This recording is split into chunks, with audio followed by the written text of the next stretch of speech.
We begin this hour 18 with breaking developments in the standoff between the city and Chicago Police Union. Both sides just got out of court with a deadline looming for a vaccine mandate for police. Let's get right to CBS 2's Tara Molina, who's keeping a close eye on all of it. And at least one interesting decision so far, Tara.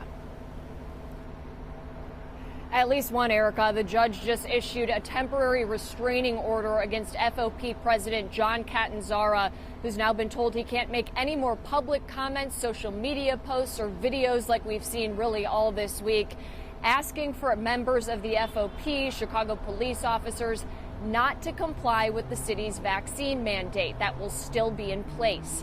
Now, that virtual hearing that really just wrapped up a couple of minutes ago, we've seen the formal hearing get pushed to October 25th. That's when we'll have a judge's decision.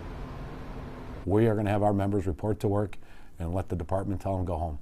That's FOP President John Catanzara sitting down with us earlier this week. He continues to instruct officers to ignore the vaccine mandate, fill out an exemption form, and report to work to be turned away for failing to meet the city's requirement to report vaccination or opt for weekly testing. That's why he's cited in the lawsuit filed by the city against Catanzara and the FOP. Quote, his directive to violate the city's vaccination policy, if followed by his membership, would result in an unlawful and dangerous work stoppage that would endanger the entire city as well as his own membership. And he's telling them, ignore your supervisors because I say so? Mayor Lori Lightfoot clear and firm in her message to Chicago police officers Friday following this. But this notion that individual officers get to be insubordinate as they choose and pick and choose, we're not having that. And if that's the police department they want to be in, they should walk to another police department, because that is not going to happen in the city of Chicago. Catanzara has said he's speaking on behalf of thousands of officers who he claims won't be on the streets, instead choosing to enter a no-pay status. But now it's all up to a judge to decide for both, with the FOP filing its own complaint in court to dismiss the suit filed by the city. Our legal analyst, Irv Miller, explained the judge is going to look at the practical effect of what will happen if a large number of officers aren't working because of this.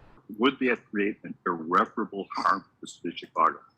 And knowing that what's going on in the city of Chicago these days, I can't imagine a judge would say, no, it doesn't.